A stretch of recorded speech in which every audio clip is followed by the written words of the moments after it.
そして皆さん、こんにちは。チベット This Week へようこそ。こちらはチベットテレビのテンジン・ラックフェルと申します。チベット、ダライ・ラマ法王、そして中央チベット政権に関する1週間のニュースをお送りします。それではまずヘッドラインを見ていきましょう。ダライ・ラマ法王はティクシニャハン氏の逝去に哀悼の意を表しました。中国当局がチベット語を擁護する多神湾活動家を尋問しています。ベンバスリン出席大臣はチェコ共和国の首相から重心確認の手紙をもらいました。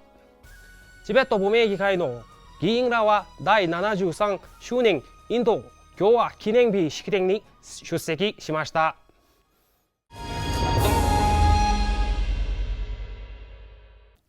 ダライ・ラマ法王は自らの友人でもあり精神的な兄弟でもあるティクス・ニャタン氏の逝去に哀悼の言葉を申し上げました。法王は世界平和、少年、慈悲の心などに公言して生涯を捧げたことにより根本的に意義のある人生を送ったと述べ、なお彼に更新する最良の方法は世界でのさらなる平和促進のため彼の聖なる作業を働き続いていくことであると述べました。ダライ・ラマ法王大王部事務所が投稿された先月25日の写真には法王がダラムサラで数日に及ぶ雨と降雪の日々に続き雪をかぶったドラダル山脈の壮大な景色を頼んでいたみたいです。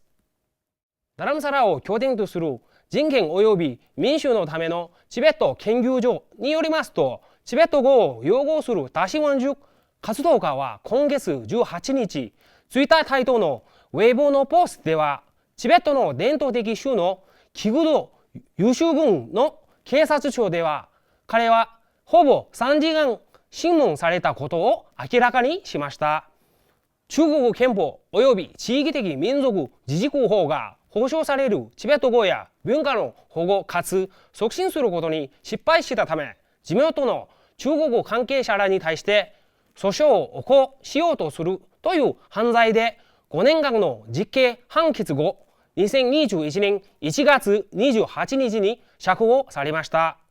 彼は言語権利の擁護者として活躍してきた道のりを描くニューヨーク・タイムズのドキュメンタリー映画は2015年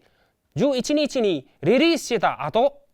中国当局に拘留され、分離主義を扇動したとして断罪されました。それだけではなく、釈放後、彼は弁護士との対面を限られ、5年間政治的権利全体を取り上げられたということです。ちょうど9月後、彼は表現の自由というのは全ての権利の母親だとするプロファイルバイオのウェブの個人的なアカウントも制作しました。また、オンラインポストでは彼は最近アクセスが不可能となったウェブサイトの多くを閉鎖された証拠とするスクリーンショットをシェアするによって当局に訴えました。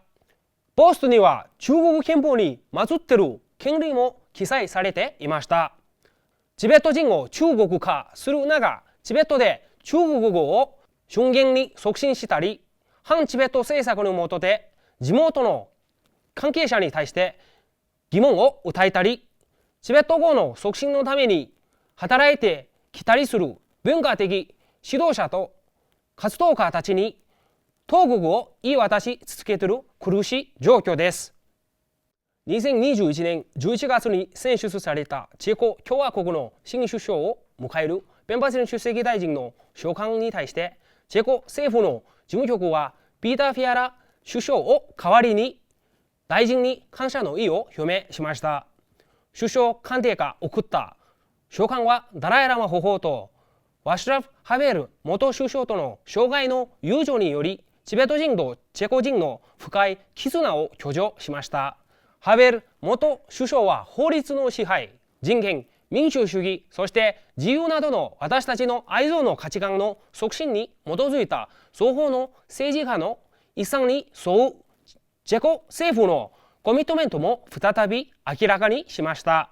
また、新首相に対する出席大臣の祝辞メッセージの中、チェコ共和国が国として自由への道のりを重視してきたことに大勢のチベット人は動かしていただいたとも述べました。1月26日、ナムギャルドガル・ラギャリ議員はチベット亡命議会のドルマツリン副議長に伴い、ダラムサラの警察グラウンドにて、インドの第73周年国立記念日式典に参列しました。副議長は周辺の皆さんにチベットの儀式用のスカーフを贈り、チベット人やチベット亡命議会を代表してて、同式典の挨拶を申し上げました。これは周辺のシリ・スクラム・チョードリー・ヒマジャル・プラデーシュの電力大臣と他の高官らに盛り上げられたということです。皆さん、今週のニュースはこれで以上です。ご視聴どうもありがとうございました。今週も皆さんにとって良い1週間になりますように。はい。